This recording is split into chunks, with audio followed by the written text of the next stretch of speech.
You're listening to the Here for the Clout podcast. Here are your hosts, Sherilyn Dale and Cece Suarez. Yeah, baby. Hello, Clout Queens, Kings, and in-betweens. Welcome back to the Here for the Clout podcast. I am one of your hosts, Chelsea Suarez, and this is one of your other hosts, Sherilyn Dale. Okay, we're doing great. Hello. We just set up all of our amazing stuff from Mackie, and I am not a tech gal. Chelsea is better than me, but I wouldn't say you are also a techie. Chelsea is better than me. I am also the one who typically messes up everything. No. We are self-taught, and sometimes that's a little bit more apparent on some days, than others. But anyways, we're here. So this took a moment to get through, and now I'm just like deathly scared that something's not working, but I think we're good. So good vibes. We're here. Hi. Yeah. One can hope. Yeah, I'm so excited. Everything is fine. I like your aloe set. That's cute. This is my first aloe ever. Just cannot justify it at all. And my husband got it for me for Christmas. So shout out, big guy. Thank you. Oh my goodness. What a good husband. I know. I love that. Like, I walked by that store today. You were by there today when you had to. Oh, are we talking about on the podcast what you had to do? We don't have to. Listen, I already got roasted by the salespeople in Louis Vuitton. They're making fun of me. For what? Because the guy was like, how's your day going? And I was like, well, I broke my computer. So I'm actually on, and I told him all about it. And he goes, was the glass almost empty? And I was like, no, I hadn't even taken a sip yet. And then the other guy was like, did you refill the glass? And I was like, I finished the whole bottle after that. I was so upset. So before Cher and I did our Patreon episode last night, feels like forever ago. Yeah. We did one where it was like a paint and sip, like painting with a twist type thing. And it was so much fun. It was awesome. I finished mine today. Did you? So cute. Oh, I can't wait to see it. Yeah, I forgot to send you a picture. It's fine. But yeah, so we did that and it was so cute. And right before we started recording, I was adjusting my lighting and I had nothing to drink. Some of y'all think I'm like a raging drunk. I promise you I am not.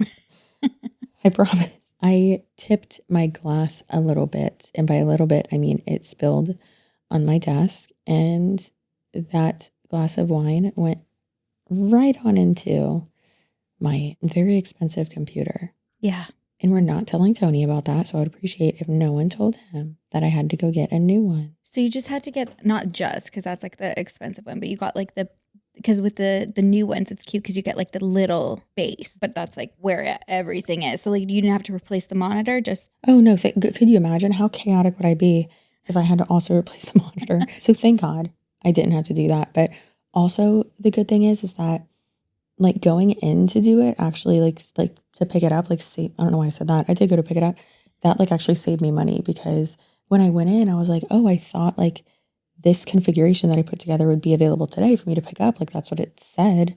And the guy was like, oh, I'm so sorry. Like, that'll be here on the 15th. And I was like, okay. And then I thought about it. I was like, wait a minute. I don't actually need that like $4,000 configuration because we don't do the editing anymore. Mm-hmm. And that's like why I got initially the bigger computer. So doing that saved me a little bit of money. And by saved me a little bit of money, it did not. Also, if I sound like Phoebe Buffay when she's sick singing Smelly Cat, it is because I am getting over something. And by getting over, I mean I'm in it. Yeah, it's spread over to you now. It's nasty. It's a nasty one.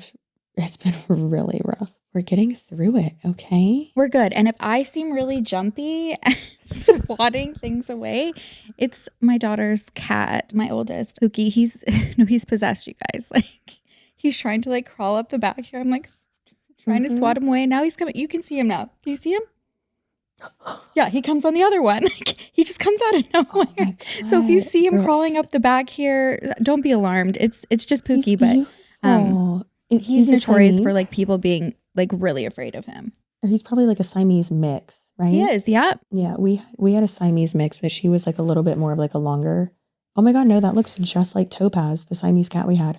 She was insane. She like lived under my parents' bed. It was Carly's cat, and she did not like Carly. She didn't like anybody. No, she liked my dad and she liked me a little bit, but she would like hide under my parents' bed. And if you went into my parents' room, you would have to like try to jump like from the door to their bedroom, like to their high ass bed, because otherwise she would like try to come get you. Yeah, that's, like that's attack your spooky. That's why I'm like ankles. literally so afraid. I see him. He's scoping out the green screen right now, so he might just Spider-Man over. I don't know. I don't know what to No, I expect love it. from him. It's like Hannah Alonso's videos where she just like pauses and then there's just Zeke and the other one, I forgot the other one's name, or Jordan and McKay. I was about to say their animal, their cat, Baloney. I love that. I'll be like watching their videos and then they'll just stop talking and I'm like, why'd they stop? And I'll look and it's just the cat is just standing right in front of McKay. It's so funny. He's on the workout equipment now. Like this is how much he's traveled. Like during this conversation, he's literally on like the squat bar. That's across the basement, you guys. That's not close. And he's just on it. Like I'm like, I don't even know how he's on it. Anyways, I have to stop looking. Okay, who are we talking about today? Like I've learned everything we know about him. I think we learned it today, and we're learning it all together. About It's Jake, right? Jake Dolittle. Do you have a Pookie in there? I have a cat in here, and something just moved. Something just made a really spooky sound, and I don't like it. Oh, it could have been Reverie upstairs. She just started to sound like someone from The Conjuring. Is she in my closet? Because it sounded like that's where it came from. No, I'm scared, guys. Help. Yeah, so we're talking today about Jake Dolittle, or as we like to call him, Jake doing too much. I don't like his face. I'm going to go ahead and say it. I do not like his face. What did you say? You said he kind of looks like Sadness from Inside Out. From Inside Out? He does.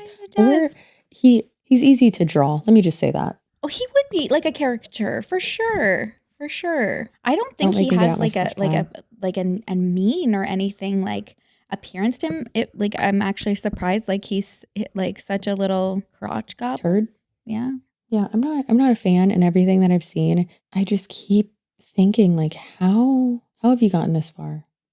Well, and I mean we're just before we get into it a little deeper, it just seems like he's very jealous, I think, and then like he turns vindictive if he's not getting his way and tries to like take people down. Like you can tell he's very much jealous of other people's success and he's trying to get there, and it's like, buddy, you don't need to bring people down to bring yourself up. Like just keep working hard and you're gonna get there. Like what are you freaking doing? Anyways, let's get into this. I'm just going to I can't wait.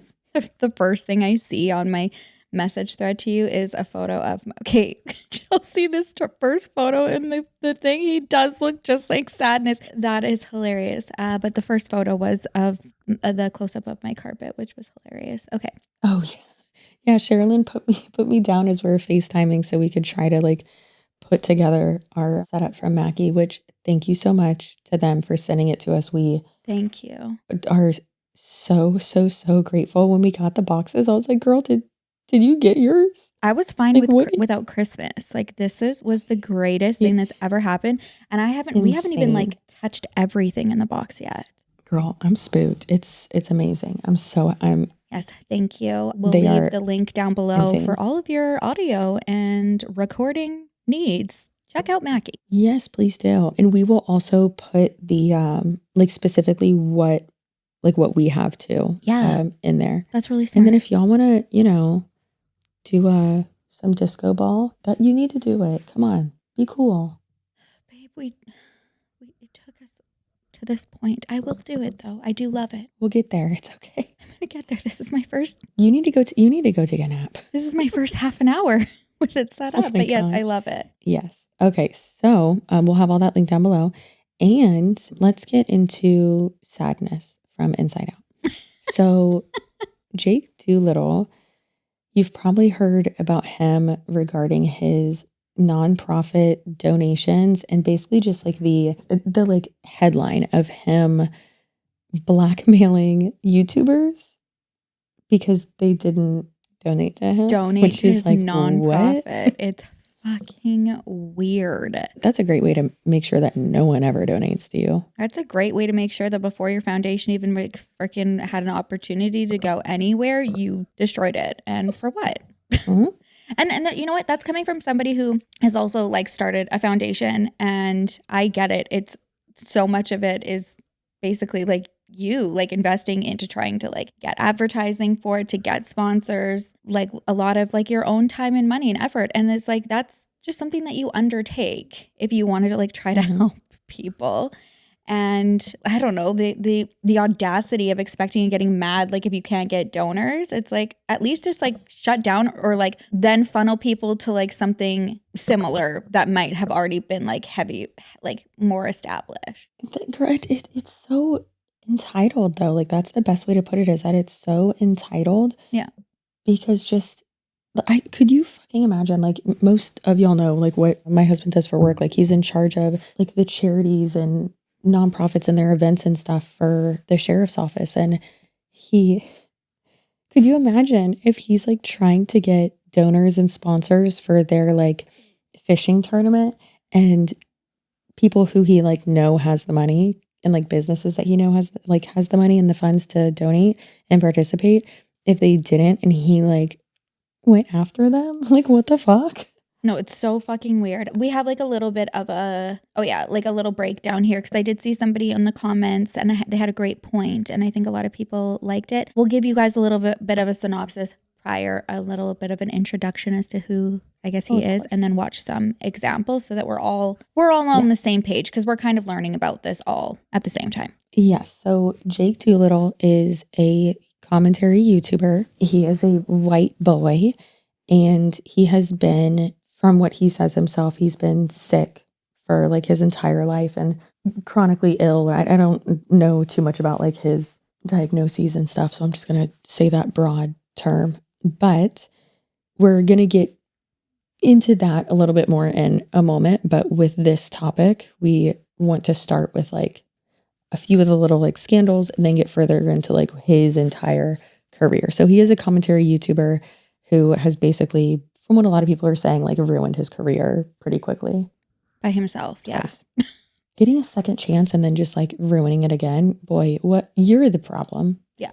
Crazy. A good way to describe or recap the like first scandal, I guess, is the H3 one, which I find just so fascinating. It is wild. Yeah. And that was about a year ago. Jake started beef with Ethan Klein of the H3 podcast. And specifically, Jake made an expose after, their beef, where he shared his opinion that Ethan Klein had claimed to have lupus and then made money from his viewers because of it. And then later, Ethan had admitted that he hadn't actually been diagnosed with lupus by a doctor, an actual doctor, and it was, like we said, self-diagnosed. And then we'll learn a little bit more about that below, but that is needed for the context of the video that we are about to watch. Just a recap TikTok, basically. How come other nonprofits that are doing between $10 and $30 million a year in donations are willing to talk to me, but these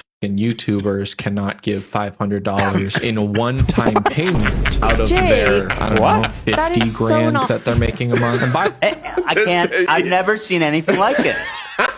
That's so ridiculous. You are delusional, bro. No. What the hell? I gotta watch that back again because it takes you by surprise. Yes. It's bananas. How come other nonprofits that are doing between $10 and $30 million a year in donations are willing to talk to me, but these fucking YouTubers cannot give $500 in a one-time payment out of their... Bro, you should just bring out a dog, like a dog with cancer, and be like, in the arms of an angel. That would be a way more effective strategy of he'd be fundraising swimming in it. than this. It's fine to be disappointed that your friends aren't helping you to the extent that you would want them to. But going online and shaming them, or like you're about to shame them. Threatening You want them to Even donate so. now. Well, and the other funny thing is, like, if he forced these people to comment on it, I'm sure their side of the story would not look good for Jake. No. It's probably he's super annoying and he's bothering them all the time and he's This is what I was trying to guilt them like he tried to guilt me. He's in the hospital. It's like, bro, I don't care. People are literally unfollowing him. Do you know how annoying you have to be? Yes, that's what I was saying. It's like, let's see the receipts. I have to talk about it. I won't say names right now, but I probably will later on. And I'm going to send a follow-up this week. But if there's no response, I don't know what to do. I gave this person content strategy advice and then asked for advice in return, and now I'm left on red. I've been... Dude, the entitlement of this is nuts. He goes, this is the craziest thing that's ever happened to me as a creator. Apparently, he got on a call with a big creator, I don't know who, and he gave them this invaluable advice as a friend, as a helper. And his immediate reaction was like, well, now what are you going to do for me? No. And also, we got to all know that the backstory here is not what happened. Like, I was going to say. Why did a huge creator reach out to Jake Dolittle of all people and be like, bro, you're killing it, bro. I need advice. How do I do this? I take it from you. Your channel is going crazy, man. Everybody respects you. How do you do it? I'm going to assume this creator asked a very simple question. They're like, hey, do you have a contact for that sponsor you worked with? Or where do you get your royalty-free music? These Epidemic Sound? What do you... I got on a call with them. I told them everything I know. And when I begged them for money afterwards, they didn't give it to me. It's like it gets worse and worse. Week. But if there's no response, I don't know what to do. I gave this person content strategy advice and then asked for advice in return, and now I'm left on red. I've been Well, you're being dishonest. You didn't ask for advice. You asked for money. You were asking for money. Also, you're supposed to help people because you want to help them. You're not supposed to help people because you expect something in return. That's not how... I don't think you understand the concept of charity. I'm not sure this dude should be running a charity organization. He doesn't understand the concept of giving. You know, fundamentally, he's just not right for the job. Give me $200. If you have a conversation with Jake Dolittle, just assume it's a verbal contract at this point. Right, exactly. Binding. And that's kind of, so it's interesting that that's what they said at the end. Like, if you have a conversation with him, just assume like it's a verbal contract, because he was, from what I understand, from the Internet Anarchist. Was that who the video that we watched that it summarized Jake very well. But it said on there, like, a couple years ago, there was once upon a time where he like really looked up to Ethan and got on a call with him, and it was like involving like drama with like the D'Amelios, like Charlie D'Amelio and her sister and her family. And I don't know what the context was there, but there was something where I think he was like promised money from them, or why is this guy always like getting money from people? Right?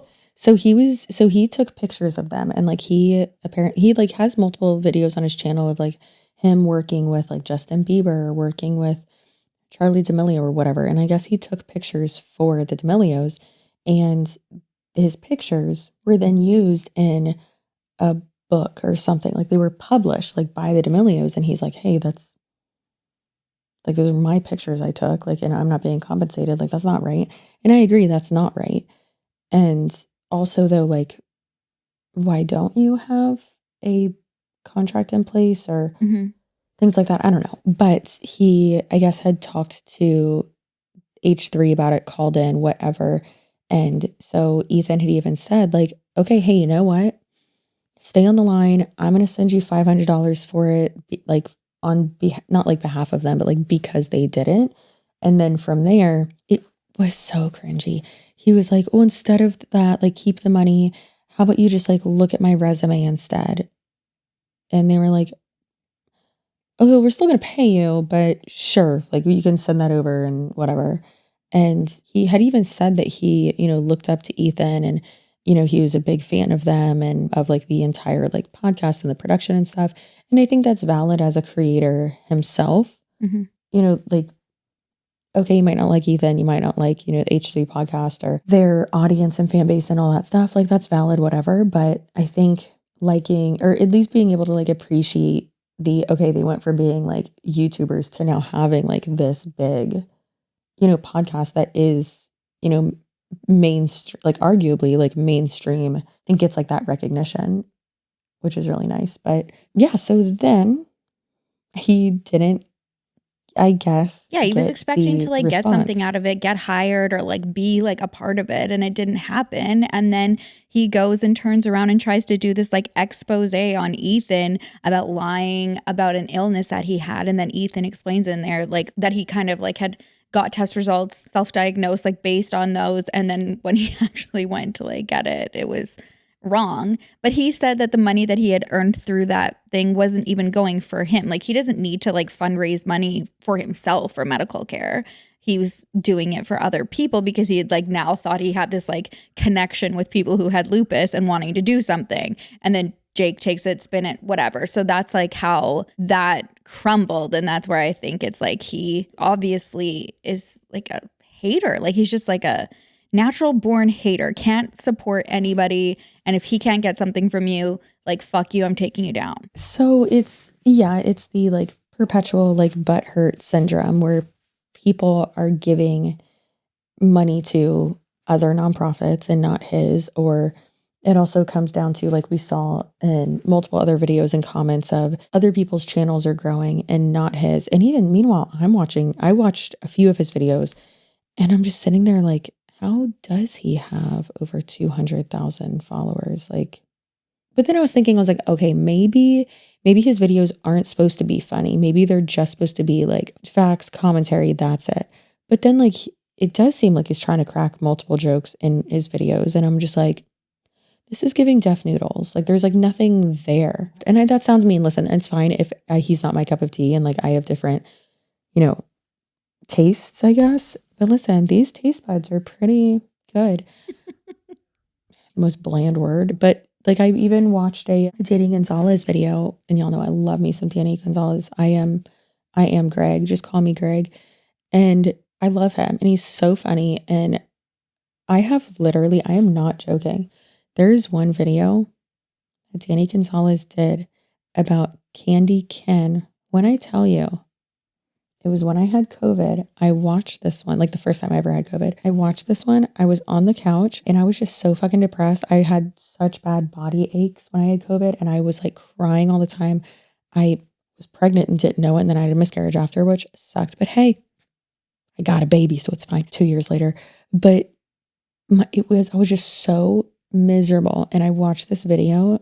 When I tell you, I had also taken an edible, but I watched it completely sober, like a few weeks later, and it was still funny. I peed my pants on the couch. Okay. I've peed my pants watching a Danny Gonzalez video. And I don't think that would ever happen watching I almost just forgot his name. The easy to draw guy, Sadness. Jake Dolittle. I don't think I would ever. It's just not funny. Listen, you're a better investigative journalist than I was fine with the clips that I saw. Never went to the channel. No, I just get bored. Didn't want to try watching. So I'm just going to take your word on it for now. And, if it ever comes across my timeline and it seems like an interesting topic that I want to subject myself to and no one else is covering it, then maybe I'll try. No, just go to Danny Gonzalez. You'll find better content there. I love him so much.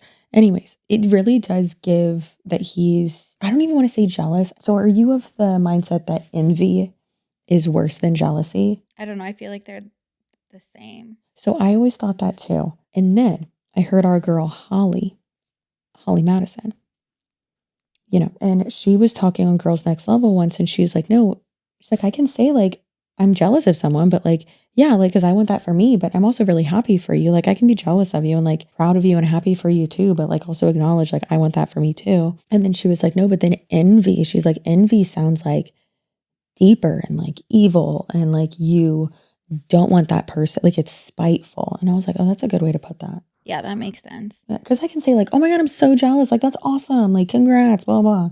Yeah. Anyways, so it's just, I feel like he's not just like jealous, but like envious, and like envy is like consuming, like jealousy is like surface level, I feel. And so it seems like how he even said in a video, he's like, I know that they can afford this, blah, blah. And it's like, that's none of your business. Yeah, exactly. To give y'all more context, I know we're kind of working backwards here, but just stay with us. So to give you more context with his nonprofit, Never Stop. We'll get into more details on it later because there's even more we want to talk about. But what he says, what they do is it's just a fund, which there's nothing wrong with that. But it's a fund where they give $500 to one person once a month. And it like helps them with like medical care or things like that. Yeah, that's how I understand it too. So that's his goal of wanting to do that. I think it's a kind of a similar format as to like how Mr. Ballin is set up too. And I mean, for his, I understand because he has such a large platform. It's like, how do you try to like allocate, you know, like when you have so many people coming at you. So he kind of does it where there's like tiers. So I think he does like monthly donations to like certain families that, you know, apply and then they get chosen. I don't know, obviously, how like they choose. And then I think there's like quarterly ones and then like a big donation once a year or something like that. So I understand that there's like different types of structures because it can get like really overwhelming. You're like, okay, like people expect you to like, oh, if you have this foundation, like, okay, like I need $50,000 for legal fees. It's like, whoa, like I have 5 right now. I have $4. Oh my God. The Patrick Star meme where he's like, I have $3. That's literally me all the time. And I'm just meanwhile giving it away. Well, having to replace your computers and getting dragged into Louis Vuitton. First of all I bought, you saw how small that bag was. All I got was a card holder because I've had the same card holder since before we got married. So it's been 10 years. Like, what is that, babe? Like for business cards or like a wallet? No, like a little wallet. Oh, okay, cute. Because I don't use like an actual wallet because I never carry cash. Right. All I have is my cards. So it's just like the little one. Oh, cute. Yeah. I love that. I feel like that's very like sophisticated. Yeah, I don't feel safe carrying cash. Yeah. Yeah, no, I let my husband do that most of the time. I need to get Oh, on you've Apple seen Pay. what I do After when I I- saw how excited Jesse was about Apple Pay, I was like, I think I need this. Oh my God. I just don't think we have as many places in Canada that use it. Like, I was mind boggled that there was the hot dog vendor on the street took Apple Pay. Listen, if y'all want to see some prime, do we know them content? Sign up for our Patreon because there is a travel vlog The vlog is the vlog is awesome. I love it. where there's 4K footage of a hot dog stand. And I had to cut out the part where you and Lily like found me randomly on the street. I didn't know I was lost, but I was. And y'all came up and I hear you go, not Chelsea with the 4K footage of the hot dogs turning. I think that was Jesse. And then Jessie ate a hot dog and I love her brother so much. Joey's so funny. Yeah. Obsessed. Yeah, it was great though. But yeah, there's that on there. And then our joint episode that we have with them, it's so chaotic. I rewatched it the other day. It's so funny. Yeah. Very It fun. was really just the best. So if you want to sign up for our Patreon, I mean, they have one too, obviously, but ours is patreon.com/here for the clout. Feel free to sign up for that. There's a lot of content over there. And sorry, this is a tangent. We'll get back to sadness from inside out in a second. He sucks. But do you want to announce what we're starting this week? Oh, quiz night. Seems like someone forgot Is it quiz night? when it was her idea. No.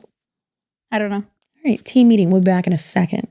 Okay, we figured it out. Had the team meeting. I thought we were still talking about Patreon stuff. We're not.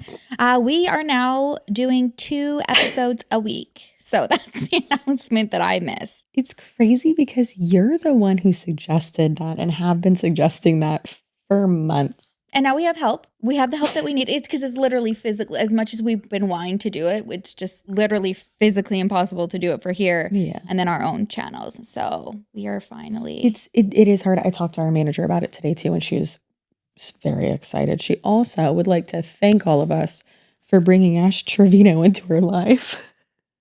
Poor Kelsey. Poor Kelsey. Yeah, we talked about. It's a very professional meeting we had today. Talked about Ash Trevino's pepperonis. Her nunu and her pepperonis. Okay, let's get back to Jake because I can just see the comments right now. I'm like literally my palms are freaking sweating. Do you guys hate me? Okay, so he has this nonprofit, and obviously, like we said, he's mad that people aren't giving to it, and just the like pocket watching, as people call it, of other people's money. It's like, what are you doing? That's weird. Like. You're mad that they're giving to someone else and not giving to you. And also, oh my God, gotta get into this real quick. So one thing that he said in his video that really pissed me off was how he was like, in my opinion, it may have not meant it like this, but how he said, first of all, that video was a shit show. It has been since deleted, but essentially what he did is he posted a video saying, I'm upset with the commentary community or with commentary YouTube or something like that. And he clickbaited it to have, I'm Alex, who I actually made a video about both these people who were in his thing. So you feel free to watch those. But I'm Alex, who was also a commentary channel who was outed for being a very physically, mentally, emotionally abusive partner to multiple different people. And then also Cody Ko, who RIP. He's not dead, but he is to me, which is very upsetting for me. I'm still not over it. Who was a statutory Stanley, amongst other things, multiple times. I'm not okay. And then he had them in his thumbnails at like a clickbait for like that, like people. He didn't even talk about that. And he didn't talk about them. And instead that was the video that he chose to talk about how pissed off he was at larger creators and that it was essentially going to blackmail them. Like he straight up says in there, I'm reaching out again and I don't know what to do. And if I don't hear back, I'm going to start saying names. It's so entitled. Yeah. Like it pisses me off and it's so crazy because like, what are you doing? And then he goes further. And this is the point I was getting to where he says, it makes me so mad. I just want to crumple him up. And this is for legal purposes, this is a joke, but I want to crumple him up into a little ball and then just fucking kick him. I just imagine sadness getting crumpled up. That's what I'm envisioning. I will get my sketch pad out and I'm going to draw him. Here's my artwork. I told y'all he was easy to draw. Anyways, so he essentially is like trying to like blackmail people or allude to that in our opinion. And then also he goes further and says, this shit pisses me off. He's like, do they not know that this is like a tax write-off? Like you can write this off. And it's like, buddy, $500 that you're giving to a nonprofit as a business isn't really going to make a difference. No. And that's only if you are itemizing those. And most businesses aren't really doing that, or rather most YouTubers aren't really doing that. Mm-hmm. And he's like, well, this is where you can like offset your blah, blah. And it's like, no, baby, our expenses do that. Yeah. And he's like, are you like, I don't know if they're just stupid. It's like, well, what he said, that's what we heard as commentary YouTubers and especially women in the space. Because dear God, listen, ladies, you clearly like, well, doesn't matter what, lumps or whatever you don't have or do have in that area. But listen, if you like us, you clearly like unhinged and funny, hilarious, well-timed commentary. Please go follow Chad and some other female identifying commentary creators that I will have linked down below. Gabby's another good one. She's so funny. I love her. Gabby L, is that her thing? And then there are a few others. So I will have them linked down below. Please, for the love of God, support women in commentary. Okay. Support women in because commentary. We don't talk to minors. Yeah, I do like it. Yeah. Jesus Christ. So what he actually said was, it's worse than are they dumb? He goes, I don't know if the knowledge just isn't there. It pisses me off. It's like, no, dumb. It's there.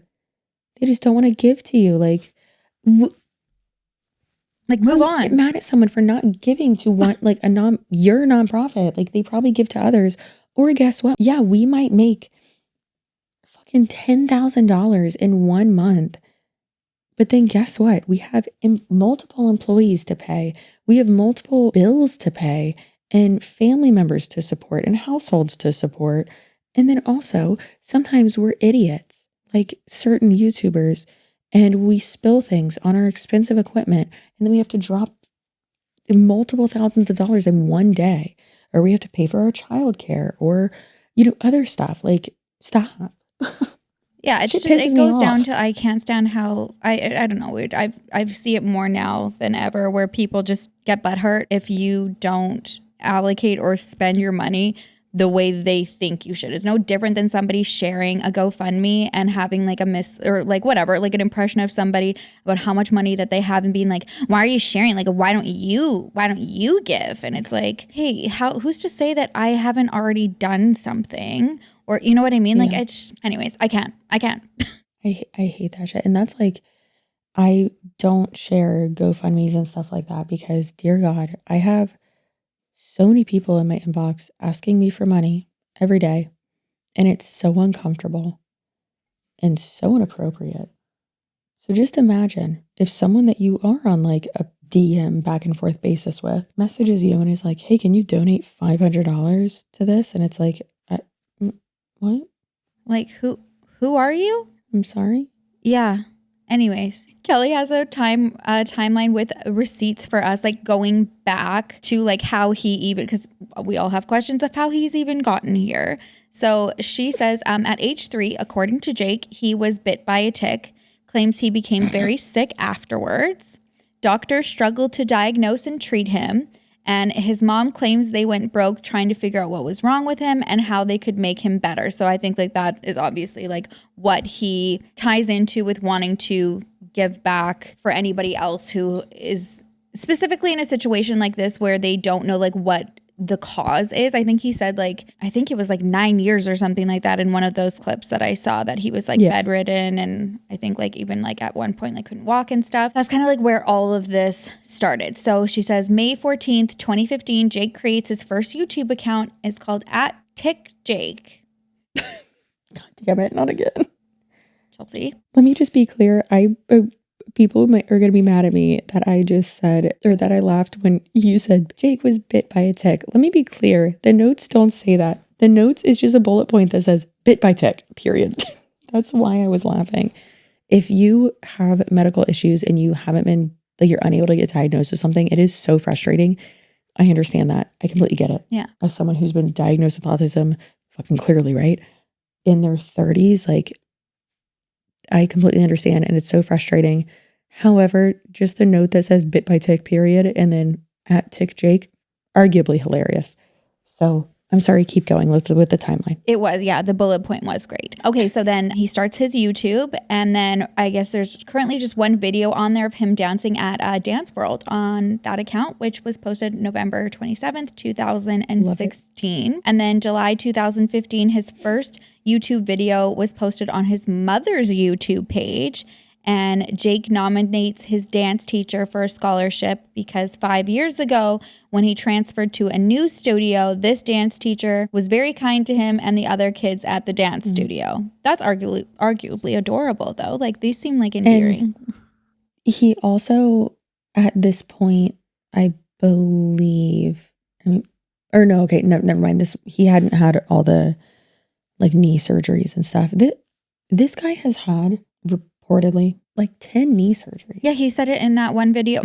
His apology video for having the tantrum and blackmailing people was because he said, I'm going through a lot. I'm going into my 10th and 11th, because I guess he like does like, he's had to do like both knees. So yeah, he's already had 9, and then he's going into like 10 and 11 knee surgeries, which also kind of makes you like wonder though, like what was your frustration? Maybe it would have just been easier to say like, I need help, like possibly like maybe he needed the help with it and that's what was frustrating him, but he's not saying that that's what his nonprofit is for. It's to give it to somebody else. And then all of a sudden it comes out like you are getting ready and like gearing up to have like another surgery, which is fine. Like, you're blessed to have a platform with people who support you, who I'm sure if they heard you were going through something and you put it out there, you would have probably had way more people want to help and support you if that's the case. I mean, obviously I'm just assuming right now, just kind of like giving examples, but it's so weird. It's pretty spooky.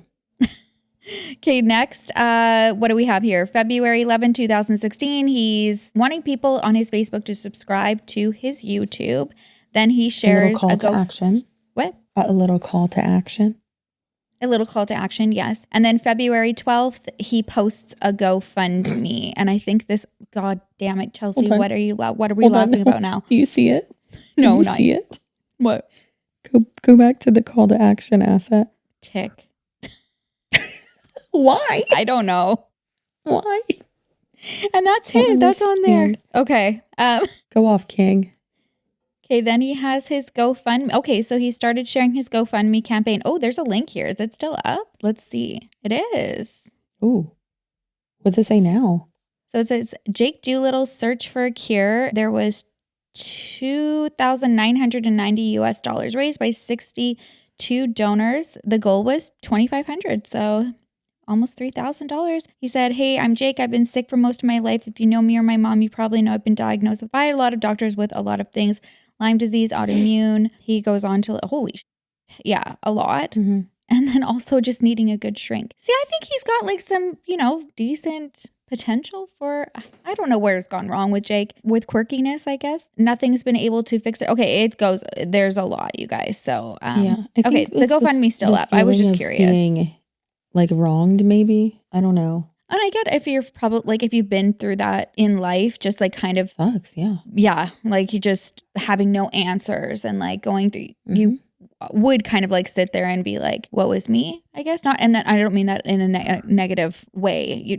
I don't want to say like feeling sorry for yourself or anything like that. It's understandable. It's understandable. Exactly. And then to look at other people who have things that you don't, whether that's like better health or bigger platforms, I guess you can kind of get stuck in that mentality of just like always, looking outwards and wishing things were different. And maybe that's where this is stemming from. I don't know. Yeah. I mean, I have quite a lot of people in my immediate family who have autoimmune diseases and other chronic illnesses that are terrifying. And I definitely do see from them and obviously everyone's different, clearly, but I can see a tendency to like compare yourself to other people. And I think that's completely valid and completely understandable. Yeah, of course. I didn't realize that he's a dancer. Like he went on World of Dance. And this one post too, it's a video of him in October of 2017 sharing on his Facebook that after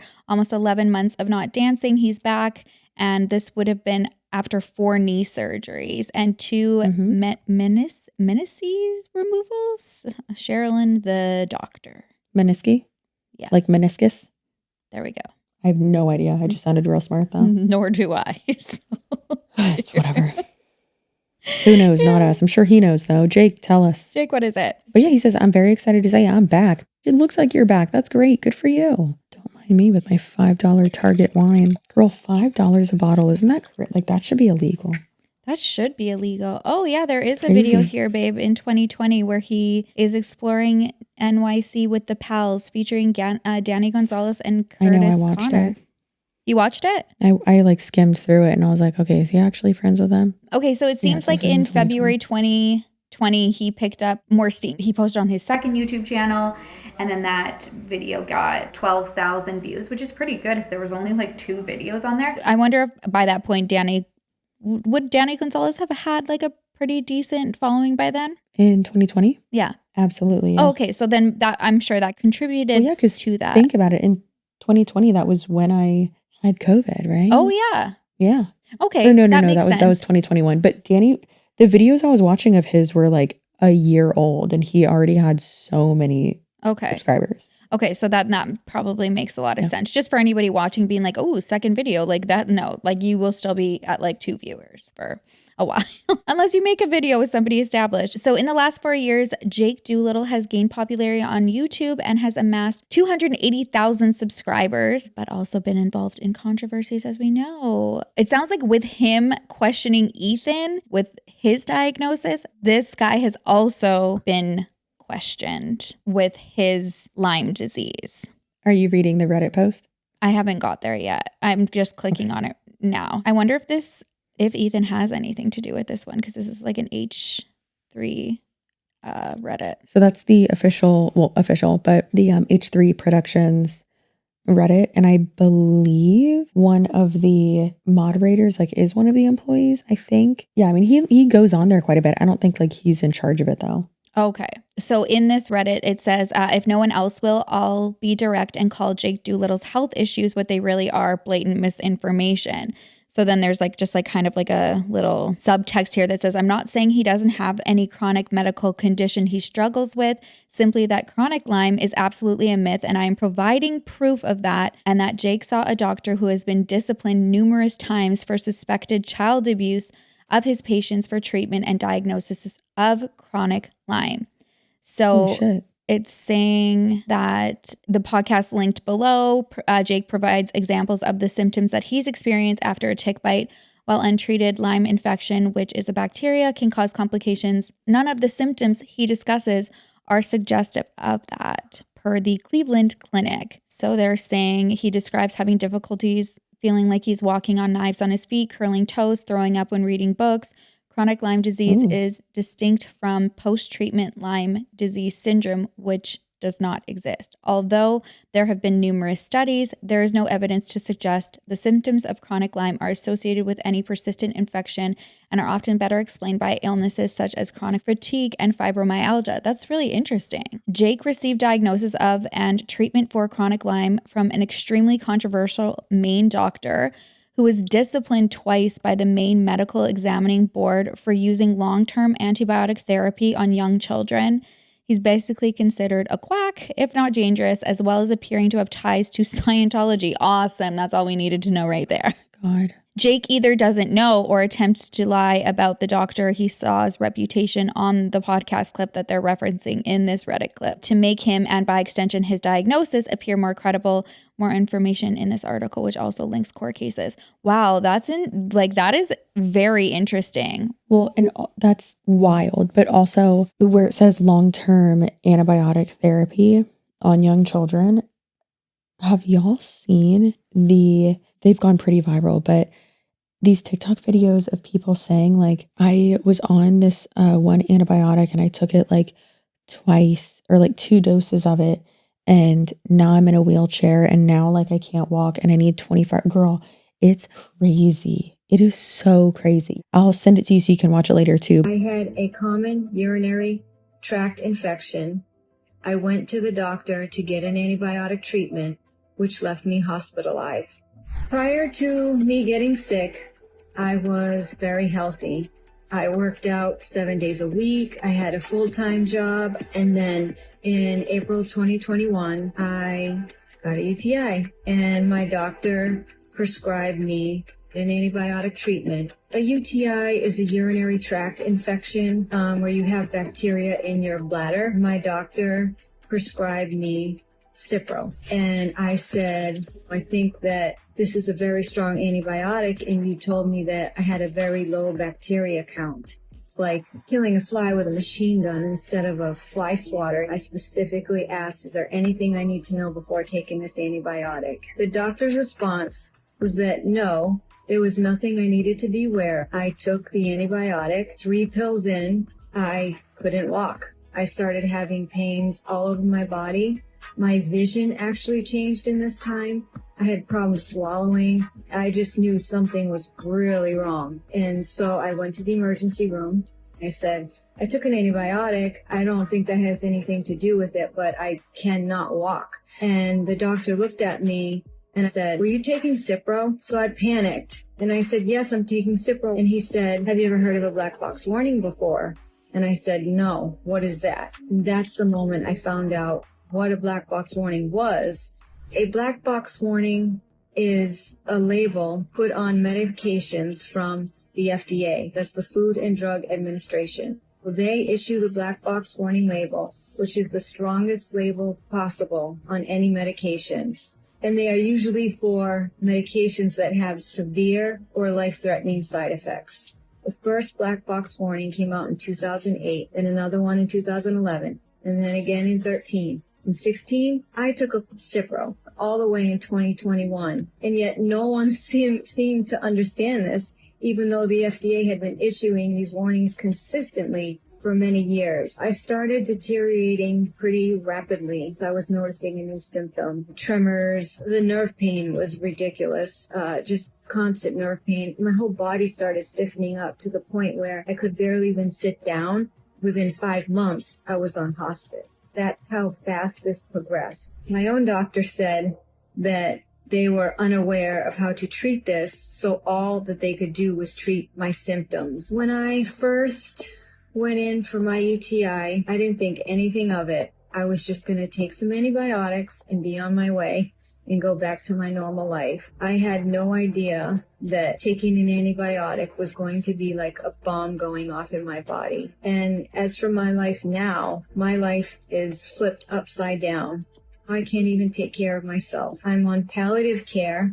I need care 24/7. Make sure you actually need an antibiotic before taking one. Antibiotics in America are so overprescribed, and we're very used to taking them. If a doctor tells you a medication is safe, double check, triple check, just to be sure. I am seen. Are you? But it is so wild. Like it is so, oh my God, it's so spooky and scary. And I'm not saying that adverse reactions don't happen. They absolutely can.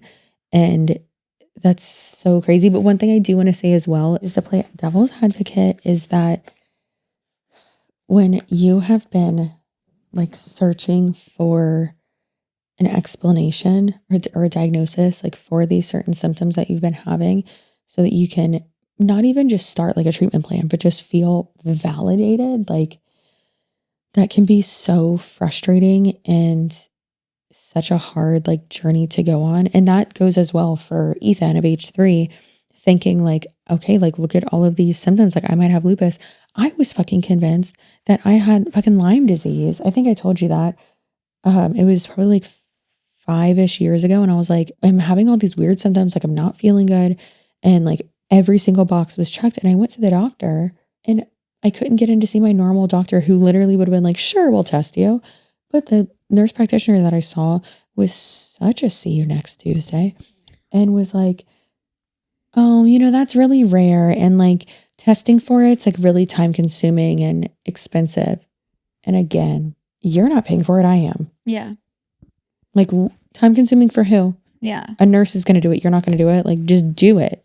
And then she refused. And I felt which better. in I don't know itself what sucks happened. because you feel like you're like getting close to an answer or whatever. So in his situation, it almost seems like it's such a long journey, so many years of not having anything that of course you just kind of want to hold on to something, right? Because it's like now finally you have an answer, regardless of whether that could be correct. And then obviously we know like the repercussions of that could be like you're treating something like completely different. It could make it even worse.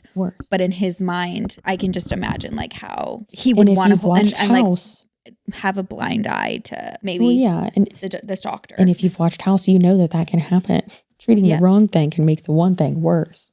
That fucking show, I can't. I love it, but I hated it. Hypochondriac. And so I just want to like kind of play devil's advocate with that. Yeah, no, I like that. That's like understandable, but also like this doctor, Scientology, let's go. Who is he? I want to know. Do you have anyone in your family with like super rare diseases? This is a weird question for me to ask, but do you? No, we all have like pretty much every mental health like under the sun for at least one of the members, but that's really where we shine.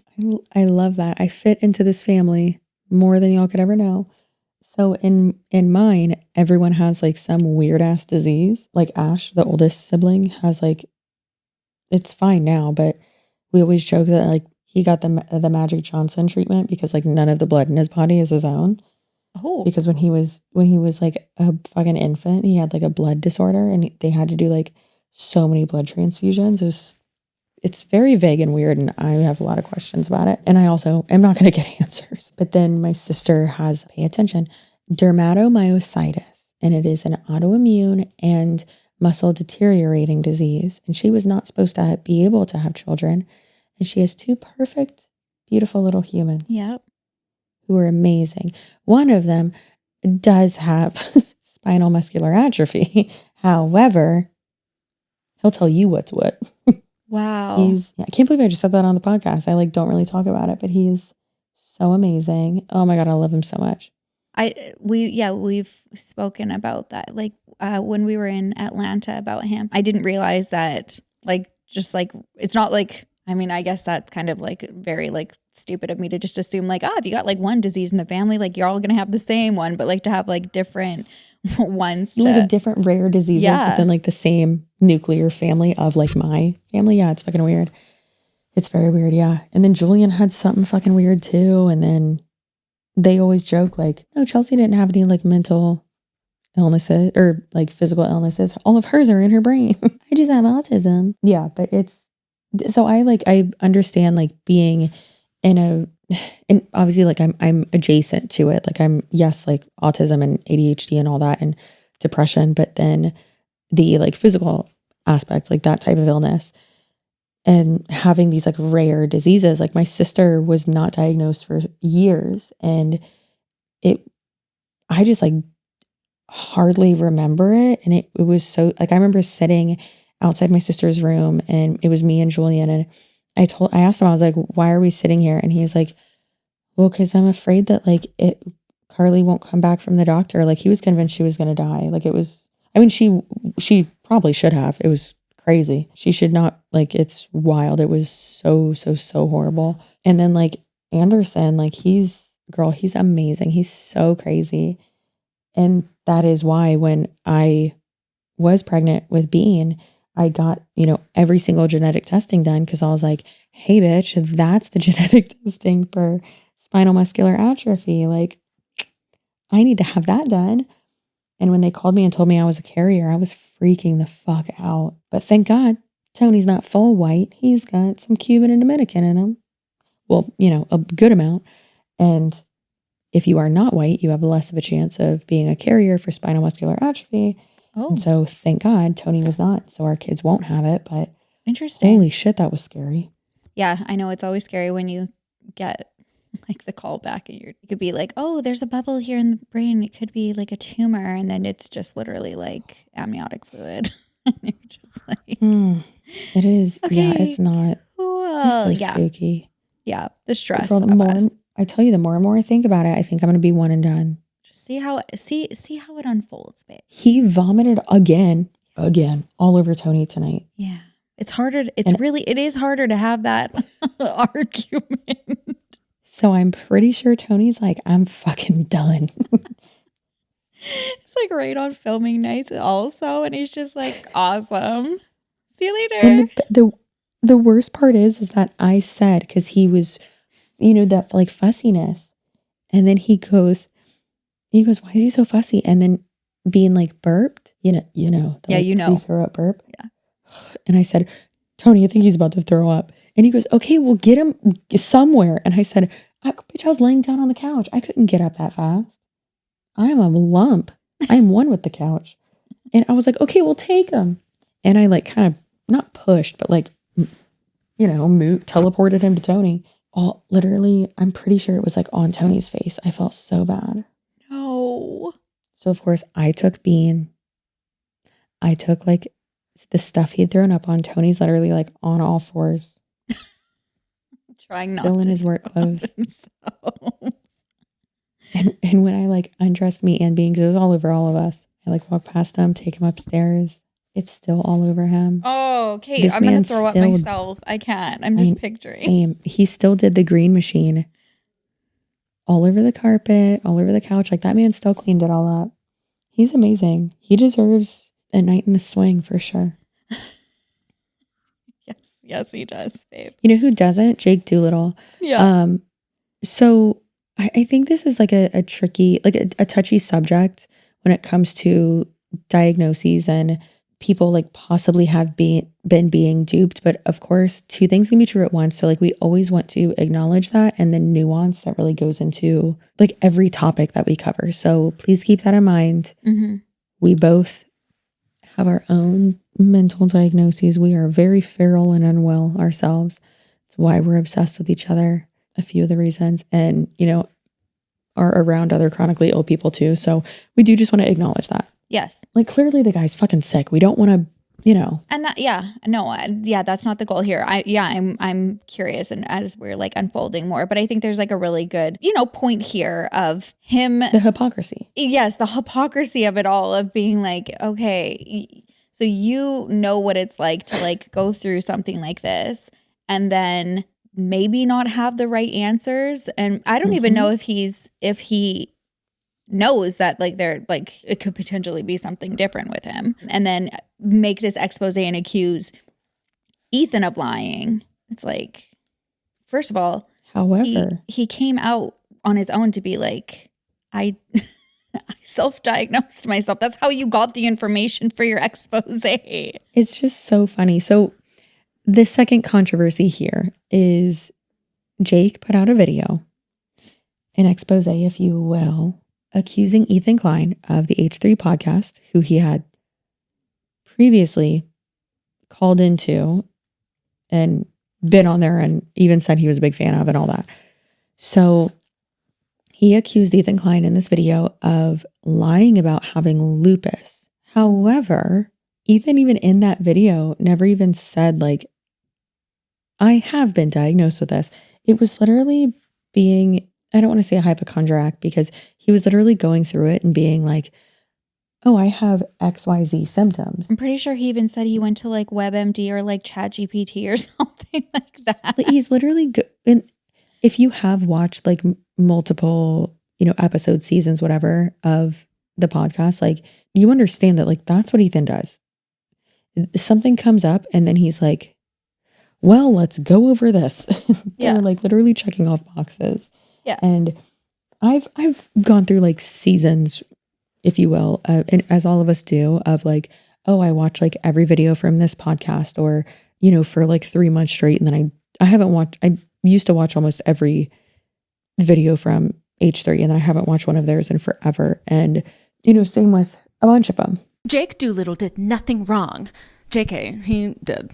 He kind of did. Or did he? So if you're not like with it in the way that I am, then you probably don't know about the whole like recent drama between H3 and Jake Dolittle, who is a YouTube commentary creator. And H3 is a podcast / like media company. I'm a fan of both. Let's be real. That's my bias. Jake Dolittle mainly does like video commentary on like a bunch of internet topics, like the way that a lot of commentators do, like TikTok trends, weird cringe streamers, that sort of thing. He's got like 200,000 subscribers. Like he's a good size, but compared to H3, he's tiny. H3 millions. Back in the day, Teen Jake was an H3 fan, and he actually was even on H3 briefly. There was like some drama. I don't know. It wasn't his fault. H3 was helping him out. And after that, he basically ended up asking every member that's publicly facing for a job, and he was quite persistent about it. So that's going on in the background. In December, adult Jake makes a video claiming that Ethan Klein is grifting by faking illness, or he's just like a hypochondriac who's taking advantage of people in order to get donations and whatever. And it was very long, it was very in-depth, and it was also just untrue. What was really happening in the video that he'd used as evidence was that Ethan Klein was making light of his own actual health concerns, and then people were jokingly donating things like, here's for the lupus or whatever, which was just a joke. Like nobody actually believed that he had that, but it was evident that Ethan is actually going through some health issues, and they're trying to figure out what it was. And as a comedian, he was making fun of it, even though he's also anxious about it. The people revolt. Some people were like, thank you for looking out for us. And some people, a lot of people were like, how dare?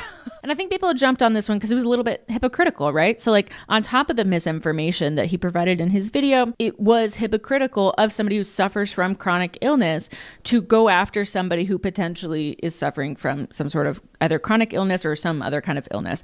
And so it just wasn't a good look, babe. It wasn't a good look. Some people came down pro Jake and like, hey, don't grift. That's bad. A lot of people were pro Ethan. Frankly, the H3 fandom is pretty big and pretty rabid. So there was like a huge outcry / cancellation of Jake for doing it. People were pretty mad about that. And then they're also pretty mad about the fact that he'd done it while H3 was on vacation over the holidays. And then while this is happening, many a YouTube commentator commentates because that's what they do. When Ethan returns from holiday vacation, he reacts and then he brings the receipts of Jake having asked for a job. So they were trying to show that like Jake was biased when he was making this video, and that perhaps he was just bitter that he hadn't gotten a job, and so he deliberately targeted Ethan Klein. Like maybe he was looking for something. That is just an opinion. We're not entirely sure, but I think it more likely that he was just really familiar with Ethan Klein and Ethan's work, and so like knew enough to make a video, and he specifically targeted a large creator so that he could get more attention. Also, while all this is happening, people are sending Jake death threats, which is not okay. Don't do that. Hey, maybe don't send that death threat. Cool. Jake puts out an apology video. It's okay. Ethan reacts to the apology video. It's okay. And then people are saying that Jake's career is over. It's over, man. Anyway, so here is a overview of it. So the premise of the video is Jake stating that, quote, Ethan Klein claimed to have lupus, made money off of it, which is like, well, if I say anything in a video, I'm making money off of it because it's a monetized video. So, okay. Mm-hmm. And then admitted that he made everything up and self-diagnosed himself, ... with 0 symptoms. Throughout the video, meaning Jake's expose video, Jake proceeds to diagnose Ethan using Google search terms. He also goes on to state that Ethan must be lying about his diagnoses as he does not know the proper pronunciation of ANA, Yeah. a measure of the amount of anti-nuclear antibodies in the blood. That part of, girl, I can already tell by the way you just looked at me. That shit pissed me off so much. I cannot. It was ridiculous. It's like, girl, he's reading off. He was reading off of the thing, which it's live on the podcast. Like everyone's doing it in real time. He tried to have this gotcha moment with Ethan's own content and admission. I cannot. It's so funny because it's like, people can just go look at that, right? Like they can just go look at that. So Jake also seems to imply that Ethan is sexist and racist, showing research that shows that lupus affects women 90% and men 10% and disproportionately affects people of color. Okay, Jake, you lost me. Then misconstrues multiple obvious jokes that Ethan makes regarding his health scare and accuses him of spreading misinformation. He then makes the claim that Ethan is doing all of this for money and donations from his fans and implies that Ethan is classist. Viewers of the podcast know that Ethan was dealing with an unknown illness, which at first was thought to be lupus, although Ethan's doctors advised him that it most likely was not lupus. They did not rule out the possibility, and Ethan was extremely vulnerable on the podcast and sharing his medical journey with his fans. At this time, Ethan met with a rheumatologist,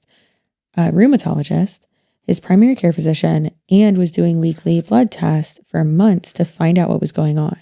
He also got stool samples tested, in which they found higher levels of indicators for autoimmune diseases, and wanted to get a colonoscopy done to check for irritable bowel syndrome as well. Ethan is currently still in the process of figuring out what the medical issue is. Wow. Ethan also retorted stating that he donated to several viewers who asked him to pay off their medical bills in an amount well exceeding the donations he received. I love that. I believe it too. Like, I mean, I'm not the biggest like Ethan Klein fan, but I do like one thing that I do think is that he has like, I do think that he has a big heart, like that he does what he can. I know he does. Yeah. And I think we both are on the same page with like, he means well, but then there are just some times where like, it just gets like stuck in the loop and it's like, Ethan, get off the ride. What are you doing? I just, come on. Like, it's not funny. I know that if like, I could never be like friends with him because it just seems like he's just one of those ones that does like to like stir the pot a little, everything's kind of got to be like for a reaction and stirring things. And it's just not me. No, not like that. Like at the friend, like being, I don't know, like the way that he was with Trisha, like you can just see that is how he's not a friend. Like, that's pretty much why it was called frenemies. Like he was never a friend, like a friend, or I think behind the scenes he cared about her more, but like who wants to go on a platform in business with somebody who like uses you as like the joke? Like, I don't know. Mm-hmm. Yeah, they should have like set their hard boundaries and all that like before starting. But that's like what most people do though. So I'm like, did they not do that? Did they not have that conversation of like, so weird.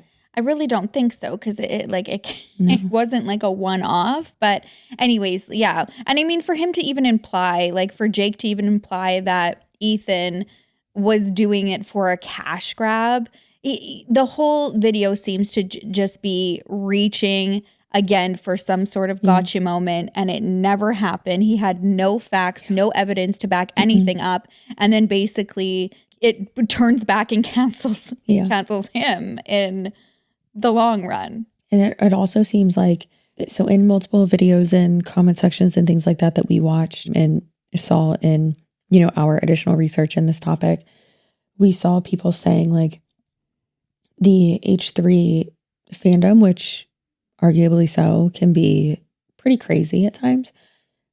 But also, apparently they were all saying like, Jake, don't make this video. For the love of God, do not make this video. And he kind of phrased it like that, of like, yeah, even your like fandom was saying like threatening me, be saying like, don't make this video. But then it turns out as well, like a lot of his fans reportedly as well were being like, no, Jake, don't make this video. Mm-hmm. Like, this is not like what you think it's going to be, or, this is not a good idea, blah, blah, blah. And I understand not listening to certain feedback, but also like if the majority of your audience is like, hey, don't do this. I do just think that's interesting. And then also, I don't doubt that his, I guess, feedback or backlash rather from that video, it did not go over well, obviously. Yeah. It was deleted. He deleted it, right? Yeah. Yeah. This boy deletes everything and I hate it. I have to call him a boy because he is a boy. So he's just a little boy with the way he is acting. With the way he's acting, let's just make that clear. He's not a little boy. He's a man. But yes, he does look like a little boy and is acting like a little boy. Allegedly. But yeah, so it's frustrating with that because on one hand, I do understand like, okay, sometimes fandoms are crazy and like out of control and like calm down. But then also it's like, hey, you're a commentary channel and you're making videos about other people. But then when the person responds, you need to be okay with the person responding. I personally love it. I am a goblin for that. Or a clout queen, if you will. I love when people do copyright strikes, copyright claims, because YouTube's going to side on my behalf. But when they feed into it, because dear God, do I munch on that clout as a clout queen. But it's like I don't want to say playing the victim, but it just seems icky to me of like, oh, I made this video about you. Oh, well, now you're bullying me. It's like, because they responded? I don't think so. Yeah. And even going back to realizing and remembering that he was a fan, wanting to like get close to him, didn't get that outcome. And it's just like, it's petty. That is what's icky to me in all of this is he has like temper tantrums when he doesn't get his way, it sounds. And then his automatic reaction is to try to destroy somebody and discredit them. Like that's vindictive. Yeah, he's very vindictive. That's the word we were looking for before. That's the word we've been looking for sure.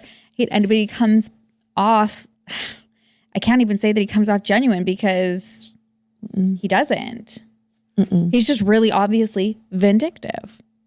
Yeah. And that's where we are now. So that was the last controversy. And then, so he's made it out of this for whatever reason, just kind of like Chelsea and I are doing right now, playing devil's advocate. People are understanding like, okay, like whatever, maybe it was just a bad time. And he kind of like explained that just going through something. And then he gets, another chance at just kind of moving on and like carrying on with the content. And then that's where we are with this latest controversy where everybody is like, dude, what are you doing with like the audacity of wanting to cancel and expose blackmailing other creators for not giving you money? It's why that's it's the same. It's the same thing of I tried to do something. I didn't get my way. Yeah. And now I'm gonna take you down. It's like, what are you doing? And like the reasoning isn't good enough of you didn't give to my nonprofit. It's so weird to me that he's literally soliciting in people's DMs. Yeah. Yeah, that is weird. Said he's doing. Yeah. No, it is. That's so uncomfortable. Don't do that. Uncomfortable. If people want to give to your nonprofit, they'll do it. Exactly. They see it. Like if you're communicating with people, if you've marketed and these people are following you, we know it's there. They would do it if they wanted to. And I mean, maybe sometimes like if maybe you had like a conversation in passing and someone was just like, oh yeah, like send me some information or whatever. Or you're like following up. Yeah, of course. Like that is like part of the job is like following up. People aren't going to remind you that they're going to give you money, especially like larger sums if that's what you're asking. So that's like one thing. But to ask and then be insulted that you were left on red just because someone might feel uncomfortable of being like not the time right now. Or maybe just uncomfortable by the charity in general because it's like him and his friends, I believe. I'm like looking, I'm like, mine is also similar, but Kelsey is like literally like that's her background, like project management, like fundraising, working for nonprofits. So recapping, basically Jake says that he's had to resort to sending his own money to people in need because the influencers and YouTubers that he's reached out to aren't supporting his charity. And like I said, from somebody who has started a nonprofit in a certain niche and is in the same field as him, that's what happens. Like, that is what happens. I just literally don't know what he had expected to be like, he's just going to launch this and all of a sudden people are just going to like trust him. No, like you have to, so much of that goes from like your own pockets to be able to help somebody. And then that gives you like the credibility because you're able to like talk more about stories and showing that you're putting literally your money where your mouth is and also wanting to help the people, you know, that you're claiming you want to help. Like to have a pity party because people aren't wanting to give money to you off of like, what? Like, wait, why? Who are you? Why would he have not? Maybe he was caught up in the moment with his Never Stop Foundation. When he was on the call with Ethan Klein, having arguably 1 million people listening to him, over 1 million, instead of saying, this is where the shit hits me and it just like all blows up and his argument falls apart. Why would he, instead of saying, oh yeah, no, don't pay me the $500. Look at my resume. Donate to, Why would he have not said, don't pay me that $500. I'll send you the link to donate it to my nonprofit, which is Never Stop, blah, blah, blah, blah, sales pitch here. Like, yes. Yeah. That's an amazing point. Big old dum-dum. Why? See, I feel like that shows right there what's important to you. And he may have gotten like nervous, whatever. I say the dumbest shit all the time. I get it. Girl, one time I hugged Jaclyn Hill and I said, oh girl, you smell like champagne and success. What does that mean? I don't know, Chelsea. I get it. She got it. She was dying laughing. And Jordan was like, you would say that. And I was like, I'm not sorry. She does smell like that. Well, no, I think I said Chanel and success. Because she does smell like Chanel No. 5, or she did at that point. But yeah, so. That would even be better. Girl, it wouldn't smell like. Yeah, I get it. And especially if he's looking up to him, like being like excited to even, you know, you get so 100%. Nervous. I get it. And you don't think about it then. But then we can still have the argument of saying, okay, when you did send your resume and stuff, why then didn't you like maybe ask like, hey, instead of like sending me that money or whatever, like here's my resume. And also like I was caught up in the moment. I forgot to mention that I have like a nonprofit. This is a little bit about it. Would you mind either like considering donating that money to there or even just like even a shout out would be like huge coming from a platform like that. So he wouldn't like Ethan wouldn't even have to like commit to like anything monetary because even just mentioning is doing a favor. And that's like the whole thing here is that even just somebody mentioning something for you, that is being nice enough. Yes, that's huge. Nobody owes you anything. Exactly. So yeah, the entitlement here and then based on not getting the results that you want, turning into like vindictive. Yeah, that's where I'm like, you got to work on some stuff there, Jake. I think as not only just as a commentary creator, but as a creator, and it's interesting because we both have, you know, lower subscriber counts than him, but I was about to say arguably, no, factually, we have been doing this full time for longer than him. And his mouth sounded real spicy. Factually, successfully, longer than him, I could say too. I feel like you just got to be humbled or something because you really need to lower your expectations. And people have so much going on in their own lives, especially creators, not only their own lives, but their own work. And you don't know about, like, I'm trying to schedule us for going on like 3 different podcasts right now. And there's one that they're like, absolutely, yes, like we need to, you know, get this scheduled. And you know, scheduling wasn't working out. So now we have to reschedule, you know, the dates that we're going out there. But it's just like, we're going to make it work because we want to go out there. But like, we're not taking things personally. Like people have their own lives. You cannot and their own... in this, you cannot in this field. Yeah. And for him, it's like, this might not be the career path for you, Jake. If you think that like success is like only earned by bringing people down, it's like, easy. Yeah, or that people owe you something. Again, it's like, no offense, but like, who are you? I feel like that's just the tagline for this is, who are you? Yeah, who are you? Because we literally don't know. Is that you? Sadness? Or is that you? Sadness, yeah. No, that is you. Or is it my caricature of him? I'm not going to do a caricature because I'm not good at those. I'm going to try to make it more realistic. Anyways, so after he did that video that we had talked about previously, where he clickbaited to previous, abusers that were extremely popular in the commentary community, he made an apology, which obviously he deleted the first one, and then he made the apology, and the apology was pretty.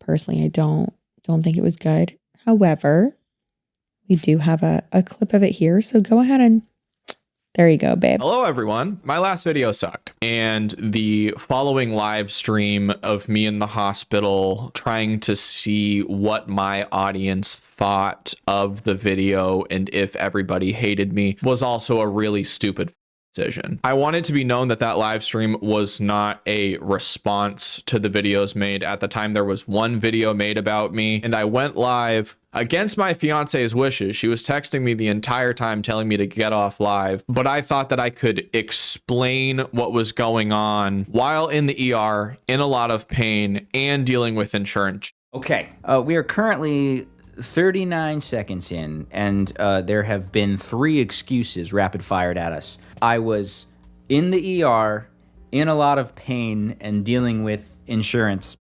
That sucks. That's not something you should be bringing up in an apology video. It's not appropriate. It's very on brand for you because it seems like your issues are always infinite justification for everything, but that does not bode well for the other 28 minutes that we're in for. First of all, going live and trying to talk about that kind of stuff was really dumb. Also, being in pain, not in a good mental state, and in the middle of talking to nurses, also very dumb. So this, I guess, is my response to everything that's been said. I want to start out by saying the video that I posted, I was very upset recording that. The attitude and the tone, everything was bad. I came across as annoying and entitled. So yeah, you did, but the main issue wasn't that you came across bad. The main issue was you essentially blackmailing other creators to give you money. So it's more than just like the way you came across. Like there was an actual tangible bad thing that you were doing in the video. The attitude and the tone, everything was bad. I came across as annoying and entitled, and prior to recording that day, I had been dealing with one of the first like big major health scares that I've had in the last 3 to 4 years. Okay, so all right, now we've hit our 4th excuse. 2 minutes in, I feel for you. Bad health stuff sucks.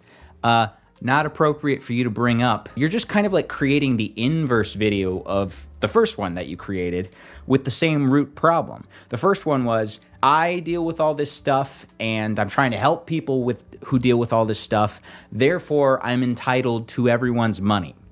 And now you're saying, I deal with all this stuff, therefore, that is why all of these things happened, is because I have to deal with this stuff. That is the justification for why I behaved in those ways. And then actually here is a fantabulous, not to sound like I am enrolled in shiz. It took Tony 4 days. I'm pretty sure it took him a week to finally finish watching Wicked, because we could only watch it in like 20-minute increments together, and he wanted me to watch it with him so he could ask me questions. Yeah. Why did it take that long? I've watched it like since I've got it. Oh, no, same. I'm like, girl, we are on the same fucking page. Stop. You know that I have had it on a fucking repeat, and I've watched all the deleted scenes and all the extended scenes, and I'm just like, I love this so much. Behind the scenes. Yeah. Girl, so good. When Ariana said to Alphaba, you could have picked me. If y'all have not seen that deleted scene,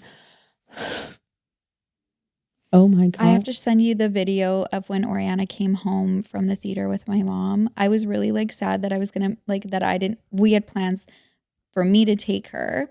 And then my mom was like, oh, I want to take her. And then she got like all excited to go with my mom. So I was like, okay, fine. Like you go. Because it was like the next day. It was like the next day after Christmas. Her and I were going to go like 2 days after. So she got to go earlier.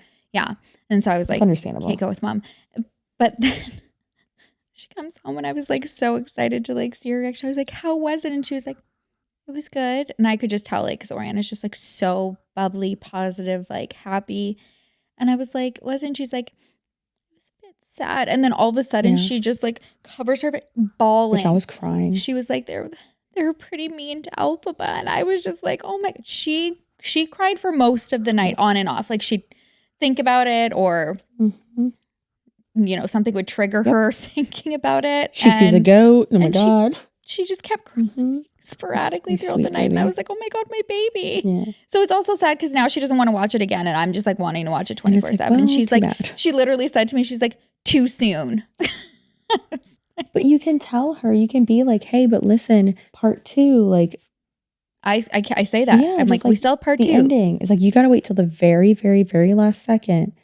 It's a good ending. It's okay. Also, I tell her she needs part 2. So I love that because me and Carly, my sister, took Jeannie Ann. We call her Bug, my niece. That's my first baby. So we took her and Carly bought the tickets. She got us good seats good seats, but I literally picked them. And I bought all of the snacks. And I was like, Jeannie Ann, you can have anything you want. Because me and Jeannie Ann go real chonk mode.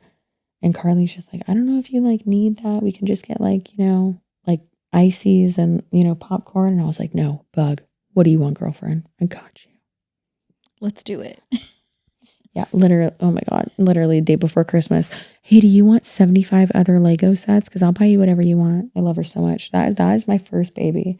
And realistically, I know I'm probably never going to have a girl because this is probably going to be my last one because he was vomiting on my husband.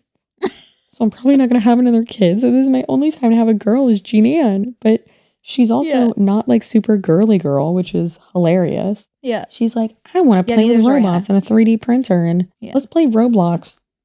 I'm like, all right, girlfriend, let's go. Roblox and Minecraft. Yeah. We're talking about Pokemon. We should hook them up on Roblox and Minecraft. I love Evie. For sure. Yeah. God, I love her. Oh, that's my baby. She looks just like me. It's amazing. Anyways, here's a picture of her with a big head when she was one of my flower girls. Look at that big head. It's amazing. I can't see what you're looking at, though. You'll see it. I'll see it when this airs. Well, actually, no, you'll see it when Kaya texts us and it's like, yes, and Chelsea, can I have that picture of your niece's big head when she was a flower girl? It's my favorite. Those so kind, the best. though. She's Kai does not ask me like that. She's so cute. No, she's the best. Like always very gentle reminder. It's what she does. And then she'll like respond when we do send it. And she's like, oh my God, this is amazing. I love her. I love her. We stan Kaya. Hey, if you guys, since this is a YouTube episode, and she'll be able to see in the comments, if you guys could leave like our researcher, Kelly, which we now have Kelly on this channel too. I kind of forced it. Kelly's the best. But also Kaya, oh my God. Our editor, you guys, if you could leave her some love, we would really appreciate it. We're actually going to have her TikTok, book talk. Girl, if you're looking for recommendations, you better go to And just a gorgeous gal who just is like, you just love seeing. Why is she so pretty? Like that should be illegal. She's so beautiful. Kaya, put your TikTok handle as well here, just in case, you know, like it takes me a minute or Chelsea a minute to put it in the description so that it's already there. And say hello to everybody. Everybody say hello to Kaya. I'm going to forget.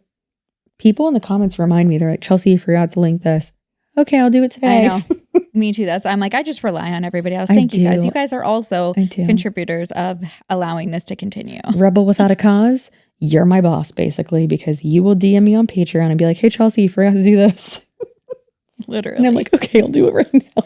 Jana, I love you. I'm pretty sure that's not how you pronounce your name, but I still love you.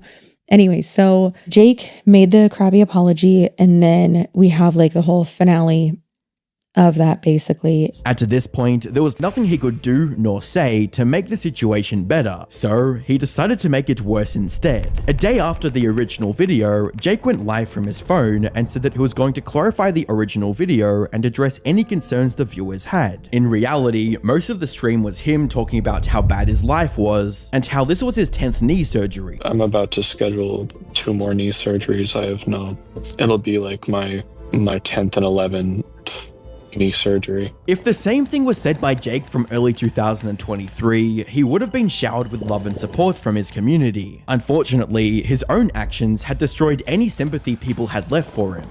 with one viewer writing, "It's pissing me off that you can't stop mentioning your health. We don't care. It's pretty easy to not blackmail people for money, and your health isn't an excuse." Some even speculated that he deliberately timed the charity video right before his surgery, so he could use it as a shield against the backlash he knew was going to get for that video. But despite the overwhelmingly negative response from his viewers, Jake wasn't done. He made one last attempt at saving his dying career. On the 15th of December 2024, Jake uploaded his latest response to the controversy, simply titled "Addressing Everything." But despite the almost 30-minute length of this video, it doesn't contain anything that could slow down the barrage of backlash being directed at him. And while some of his viewers are fuming with anger, like this one person who wrote, "Why did you clickbait using violence against women? You specifically used faces of commentary YouTubers known for mistreatment of women." Besides the entitlement of others' money, the assertion that the only way for rich people to do some good is to give it to you, then you clickbaited with Cody Co, an alleged racist, and I'm Alex, an abuser. Why would you do that, Jake? The vast majority of his fans were simply done with Jake and his future content. They already gave him a second chance after the whole debacle with Ethan, and even cheered him on as he went back to making good content that people wanted to watch. However, clickbaiting his viewers, blackmailing other creators, acting entitled to their money, and refusing to take any accountability for his actions is a step too far for even his most loyal fans to justify. He is desperately trying to ignore the backlash and continue posting like nothing happened. But as it stands, I don't see a way for him to make a second comeback anytime soon. He'll most likely end up becoming irrelevant, just like what happened to Nuz Daily after his many controversies. A lot of people have been making videos about it, but the thing is that he has like continued to make videos. But I was looking back on his channel as we were, getting ready tonight and watching a few, and I was telling Sherilyn, I was like, it's weird because like you're doing amazing on your channel. What your channel used to do is what mine used to do, which is what mine does now, is I used to get like around a normal amount, whatever, like 40,000 views on a video, and then like within like the first 2 weeks. And then, there's some that would pop off and get like almost 100,000 views or 100,000, 200,000, whatever, within the first month of them being posted. And those are like deeper videos and all that. And the weird thing is that it seems like Jake's certain like random videos would pop off, and it would be like 200,000 views, 14,000, 80,000, 20, 30, Yeah. 12. It's just like so I weird. wonder, it would be interesting to know, like, again, because we don't follow him, it would be interesting to know, like, even the analytics of all of that too. Like, does he kind of like pull away and not post for like a couple weeks and then expect to come back? No, and it's girl. just not like Girl, no. the hit. So I don't know. It's so like consistent. Less luck. I do love his banner. I very much dislike his profile picture. However, his YouTube banner artwork, love that, dude. Like, that's amazing. I love that so much. I'll have to go check it out. Okay, so let's see here. So the last video is 3 days ago, and then 7 days, 10 days. Oh, no, he's super consistent. 2 weeks. Like, It's like every 2 to 3 days is what he's doing. And very consistent. Lately, nothing's getting over like 50,000 views, but it does look within the last month. So since this all happened, it seems like he has not been getting that many views. It's weird. Which makes sense. People are just, they're over it. They're like, we already forgave you and gave you an opportunity, and then you fucked up again. And now we're just kind of over it. But his videos are so short though too. So it's like for instance, with yours and with mine, like and you're like strictly just doing like one deep dive a week, which is amazing and crazy, wild. You can start in the morning in the shower, if you don't have kids, in the shower. And then you bring her along with you when you're making breakfast. And then guess what, girl? You check your emails with her too. And you probably take a dump with her too. Like this shit is like almost 2 hours long. Full ass morning commutes with people. Yeah. Morning commute. This one. It's crazy. I mean, I just went through like what I do with you. Well, really, it's the walks that we do. We've been doing trying every weekday morning to do at least 2 miles with Bean. Oh, I love that. Well, now that we've moved to one nap, this motherfucker goes to sleep a little bit earlier. Guess who wakes up earlier? Him. So now I have like 2.5 hours to kill before the nanny gets here. So I'm like, okay, let's go in the wagon. That's a really great way to use that time though, babe. Yeah. I mean, a lot of people would just be like, sit there looking at them exhausted, like being Listen, like, you kept me up. Sometimes that is what we do. However, usually I'm like, okay, I got to take my medicine. I got to take my Dayquil because I feel like right now we got to take Wiggum out. We got to feed him. We got to feed you. We got to feed me. We got to go in the wagon. We got to send Sherilyn 3-minute long voice notes. I look forward to them. That's how I get ready. Bitch, team and then meeting. when you post, it's also in the shower. And I love having this because you can just stick that to the shower and then just have, Do you have the one from Amazon? Yeah. Okay, I need to get do you have the one same from so the one I got from so ours are the same technically, but the one that because you sent me the link, and the one that I got from you, it like didn't work because I have Velvet Caviar. That's my case, the brand I use. I love them. They're amazing. I swear to God, they work better than Casetify. Have you tried Burga? I love Burga. No, They because I'm replaced my addicted to these, and they have such spicy ones. But they have all the attachments too. So they have this. It's a magnet goes onto my mag case thing, and it has a little like thing so that it doesn't get fucked up because there's the little logo, and I stick it on everything. It's amazing. But they also, we need to get sponsored by them because I'm obsessed with them. I'll email Kelsey. Yeah. They're amazing, and they ship usually fast. Sometimes it takes too fucking long. And that sucker's on there. Girl, the way I have to like rip it off of the wall sometimes, it's insane. Yeah. But they also have ones where it's like a wallet on the back, or like a case, like a battery, like the MagSafe battery thing, but it's portable.